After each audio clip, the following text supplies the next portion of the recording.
ಶಿವೆ ಸರ್ವಾರ್ಥ ಸಾಧಿಕೆ ಶರಣ್ಯ ತ್ರಿಮಿಕೆ ಗೌರಿ ನಾರಾಯಣಿ ನಮೋಸ್ತುತೆ ಆಷಾಢ ಮಾಸದ 2ನೇ ಶುಕ್ರವಾರ ಇಂದು ಬೆಳಗ್ಗೆ 3:30ರಿಂದ ಮಾನ್ಯ ರುದ್ರಾಭಿಷೇಕ ಪಂಚಾಮೃತಾಭಿಷೇಕ ಹಾಗೂ ನಾಗಲಕ್ಷ್ಮಿ ಅಲಂಕಾರಗಳು ವಿಶೇಷವಾಗಿರ್ತಕ್ಕಂಥದ್ದು. ಹಾಗೆ ದೇವಾಲಯದ ಆವರಣದಲ್ಲಿ ಅನೇಕ ಫಲಗಳು ಹಾಗೂ ಪುಷ್ಪಗಳಿಂದ ಅಲಂಕಾರ ಆಗಿದ್ದು ಇನ್ನು ವಿಶೇಷವಾಗಿರ್ತಕ್ಕಂಥದ್ದು. ಏಕೆಂದರೆ ಆಷಾಢ ಮಾಸ ಭಾಳ ವಿಶೇಷವಾದ ಮಾಸ. ಹಾಗೆ ಮಳೆ ಇರಲಿ, ಚಳಿ ಇರಲಿ, ಗಾಳಿ ಇರಲಿ, ಜನಗಳು ದೇವ್ರು ನೋಡಬೇಕು ಅನ್ನೋ ಒಂದು ಆಸೆಯಿಂದ ಬಂದು ಚಾಮುಂಡಿ ಬೆಟ್ಟದಲ್ಲಿ ದೇವ್ರ ದರ್ಶನ ಮಾಡ್ತಾ ಇದ್ದಾರೆ ಕೇಳಿಕ್ಕೆ ಇಷ್ಟಪಡ್ತೀನಿ ನಾನು. ನಾಗಲಕ್ಷ್ಮಿ ಅಲಂಕಾರ ಆಗಿರ್ತಕ್ಕಂಥ ಇಂದಿನ ವಿಶೇಷವಾಗಿರ್ತಕ್ಕಂಥದ್ದು. ಹಾಗೂ ದೇವಾಲಯದ ಒಳಗಡೆ ಫಲ ಪುಷ್ಪಗಳಿಂದ ಅಲಂಕಾರ ಆಗಿರ್ತಕ್ಕಂಥ ಇಂದಿನ ವಿಶೇಷ ಅಂತ ಹೇಳಕ್ಕೆ ಹೇಳ್ತೀನಿ. ಹಾಗೂ ತರಕಾರಿಗಳು ಕೂಡ ಸೇರಿರ್ತಕ್ಕಂಥದ್ದು ವಿಶೇಷ. ಇವತ್ತು ರಾತ್ರಿ 10 ಗಂಟೆವರೆಗೂ ಇದೆ ದರ್ಶನ ವ್ಯವಸ್ಥೆ ಮುಂದುವರ್ಕೊಂಡು ಹೋಗುತ್ತೆ. ಈಗ 9:30ಕ್ಕೆ ಮಹಾಮಂಗಳಾರತಿ ಆಗುತ್ತೆ. ಅದರ ನಂತರ ದರ್ಶನ ಮುಂದುವರ್ಕೊಂಡು ಹೋಗುತ್ತೆ. ರಾತ್ರಿ 10 ಗಂಟೆವರೆಗೂ ದರ್ಶನ ವ್ಯವಸ್ಥೆ ಇರುತ್ತೆ. ಏನು ದೇವಸ್ಥಾನದಲ್ಲಿ ಏನು ಸೌಲಭ್ಯ ಕೊಟ್ಟಿದ್ರು ಆ ಸೌಲಭ್ಯ ಸದುಪಯೋಗ ಪಡಿಸ್ಕೊಂಡು ಗಲಾಟೆ ಇಲ್ಲೇ ದೇವ್ರ ದರ್ಶನ ಮಾಡಬೇಕು ಅನ್ನೋದೇ ನಮ್ಮ ಆಶಯ. ಇವತ್ತು ಆಷಾಢ ಮಾಸದ 2ನೇ ಶುಕ್ರವಾರ. ಹೀಗಾಗಿ ಮೈಸೂರಿನ ತಾಯಿ ಚಾಮುಂಡಿಯ ತಾಯಿಯ ದರ್ಶನಕ್ಕೆ ಅಪಾರ ಸಂಖ್ಯೆಯ ಭಕ್ತರು ಇವಾಗಲೇ ಬೆಳಿಗ್ಗೆ ದೇವಸ್ಥಾನಕ್ಕೆ ಆಗಮಿಸಿದ್ದಾರೆ. ಮೊದಲನೇ ಶುಕ್ರವಾರಕ್ಕೂ ಕೂಡ ಲಕ್ಷಾಂತರ ಭಕ್ತರು ತಾಯಿಯ ಚಾಮುಂಡಿಯ ದರ್ಶನಕ್ಕೆ ಆಗಮಿಸಿದರು. ಇವತ್ತು ವಿಶೇಷವಾಗಿ 2ನೇ ಆಷಾಢ ಶುಕ್ರವಾರ. ಹೀಗಾಗಿ ಇವತ್ತು ಕೂಡ ಅಪಾರ ಸಂಖ್ಯೆ ಭಕ್ತರು ಬಂದಿದ್ದಾರೆ. ಪ್ರಮುಖವಾಗಿ ಇವತ್ತು ದೇವಸ್ಥಾನವನ್ನಂತೂ ಭಾಳ ಅದ್ಧೂರಿಯಾಗಿ ಅಲಂಕಾರವನ್ನು ಮಾಡಿರುವಂಥದ್ದು.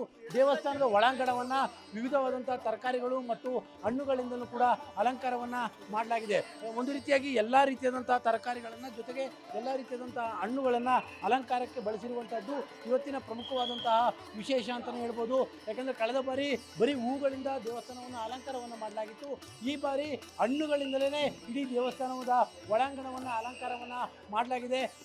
ಅನೇಕ ರೀತಿಯಾದಂತಹ ಹಣ್ಣುಗಳು ಮತ್ತು ಫಲಪುಷ್ಪಗಳು ಎಲ್ಲವನ್ನು ಕೂಡ ಬಳಸಿ ಈ ಬಾರಿ ಅಲಂಕಾರ ಮಾಡಿರುವಂಥದ್ದು.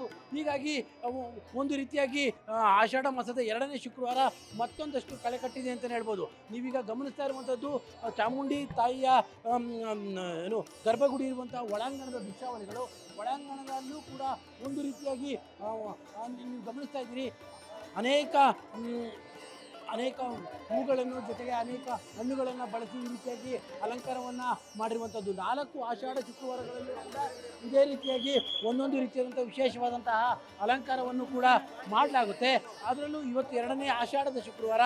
ಈ ಕಾರಣಕ್ಕೋಸ್ಕರವಾಗಿ ಈ ರೀತಿಯಾದಂಥ ಒಂದು ವಿಶೇಷವಾದಂತಹ ಅಲಂಕಾರವನ್ನು ಮಾಡಿರುವಂಥದ್ದು. ನೀವೀಗ ಗಮನಿಸ್ತಾ ಇರುವಂಥದ್ದು ಇದು ದೇವಸ್ಥಾನದ ಒಂದು ಗರ್ಭಗುಡಿಯಿಂದ ಹೊರಭಾಗದ ದೃಶ್ಯಾವಳಿಗಳು. ಇಲ್ಲಿ ತರಕಾರಿಗಳಿಂದ ದೇವಸ್ಥಾನವನ್ನು ಅಲಂಕಾರ ಮಾಡಿರುವಂಥದ್ದನ್ನು ಗಮನಿಸ್ತಾ ಇದ್ದೀರಿ. ಹೀಗಾಗಿ ಇವತ್ತು ಬೆಳಗ್ಗೆಯಿಂದಲೂ ಕೂಡ ಅಪಾರ ಸಂಖ್ಯೆಯ ಭಕ್ತರು ಮೈಸೂರಿನ ಚಾಮುಂಡಿ ತಾಯಿಯ ದರ್ಶನಕ್ಕೆ ಬಂದಿದ್ದಾರೆ. ಮೈಸೂರಿನಲ್ಲಿ ಜಿಟಿ ಮಳೆ ಇದೆ. ಕಳೆದ 3 ದಿನಗಳಿಂದಲೂ ಕೂಡ ಮೈಸೂರಿನಲ್ಲಿ ಜಿಟಿ ಆದಂತಹ ಮಳೆ ಇದೆ. ಈ ಮಳೆಯ ನಡುವೆಯೂ ಕೂಡ ತಾಯಿಯ ದರ್ಶನಕ್ಕೆ ಭಕ್ತರು ಬಂದಿದ್ದಾರೆ. ಭಕ್ತರಿಗೆ ಆದಷ್ಟು ಕೂಡ ಸುಸೂತ್ರವಾಗಿ ದೇವರ ದರ್ಶನ ಆಗುವುದಕ್ಕೆ ಎಲ್ಲ ರೀತಿಯಾದಂಥ ವ್ಯವಸ್ಥೆಗಳನ್ನು ಕೂಡ ಮಾಡಲಾಗಿದೆ. ಪ್ರಮುಖವಾಗಿ 4 ಆಷಾಢದ ಶುಕ್ರವಾರಗಳಲ್ಲೂ ಕೂಡ ಇದೇ ರೀತಿಯಾದಂಥ ಅಲಂಕಾರ ಮತ್ತು ಇದೇ ರೀತಿಯಾದಂಥ ವ್ಯವಸ್ಥೆಯನ್ನು ಕೂಡ ಮೈಸೂರಿನ ಚಾಮುಂಡಿ ಬೆಟ್ಟದಲ್ಲಿ ಮಾಡಲಾಗುತ್ತೆ. ಇವತ್ತು 2ನೇ ಆಷಾಢ ಶುಕ್ರವಾರ. ಇನ್ನೂ 2 ಆಷಾಢ ಶುಕ್ರವಾರವಿದೆ. ಅದರ ಜೊತೆಗೆ ಚಾಮುಂಡಿಯ ತಾಯಿಯ ವರ್ಧಂತಿಯೂ ಕೂಡ ಬರುತ್ತೆ. ಚಾಮುಂಡಿಯ ತಾಯಿಯ ವರ್ಧಂತಿ ಅಂದರೆ ಚಾಮುಂಡಿಯ ತಾಯಿಯ ಹುಟ್ಟಿದ ಹಬ್ಬ. ಅವತ್ತೂ ಕೂಡ ಇದೇ ರೀತಿಯಾದಂಥ ವಿಶೇಷವಾದಂತಹ ಅಲಂಕಾರವನ್ನು ಕೂಡ ಮಾಡಲಾಗುತ್ತೆ. ಒಟ್ಟಾರೆ ಇವತ್ತು ಒಂದು ರೀತಿಯಾಗಿ ಭಾಳ ವೈಭೋಗದಿಂದ ತಾಯಿಯ ದರ್ಶನವಾಗ್ತದೆ ಮತ್ತು ತಾಯಿಯ ದೇವಸ್ಥಾನವೂ ಕೂಡ ವೈಭೋಗದಿಂದ ಕಂಗೊಳಿಸ್ತಾ ಇದೆ. ಕ್ಯಾಮ್ರಾ ಪರ್ಸನ್ ಕಾರ್ತಿಕ್ ಜೊತೆ KP Nagaraj, public TV, Mysuru.